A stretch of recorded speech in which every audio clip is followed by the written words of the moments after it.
Kayo'y nanonood kay RSJ. Um, shout out sa lahat ng mga sumusuporta. Thank you sa lahat ng mga nakapollow, nakasubscribe sa lahat ng aking social media, Facebook, TikTok, YouTube, sa lahat ng sumusuporta, sa lahat ng mga OFW sa buong mundo, at kahit sa mga, alam ko may OFW din sa ibang planeta. So yon, ingat kayo dyan, mga buhay na bayani. Thank you sa inyo lahat. So dumako na tayo sa ating RSJ's pick-up line. So ito ang aking pick-up line. Ito na ang aking pick-up line. Ang pick-up line na to ay dedicated to, or inaalay ko para sa ating mga crushes or mga crush. Dito para sa akin, para sa lahat na kunyari itong pick-up line nito, ang pick-up line na to applicable to, pwede nyo itong gayahin para mapakilig ang inyong crush. Malay nyo sagutin kayo, no?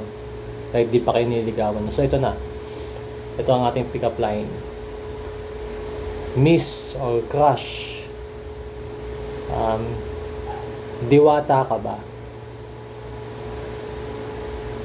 Kasi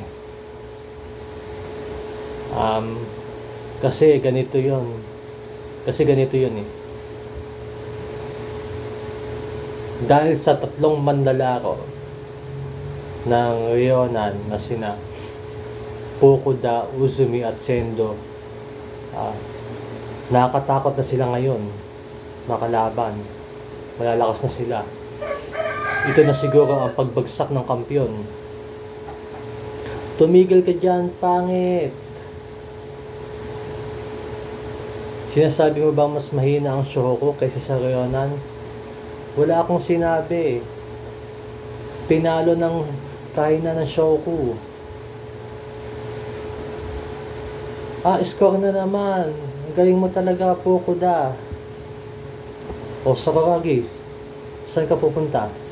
Aalis na. Wala akong panahon sa mga larong ganyan. Hoy Unggoy, seryosohin mo yan ha. Iniisip ng lahat na mahina ang team natin. Kailang mahina pre. Bahala ka sa buhay mo, ang pangit mo. Seryoso na ako. Malakas lang talaga ang Ryonan, lalo na si Sendo. Siya lang yung kauna-unahang pwedeng itapat kay Maki.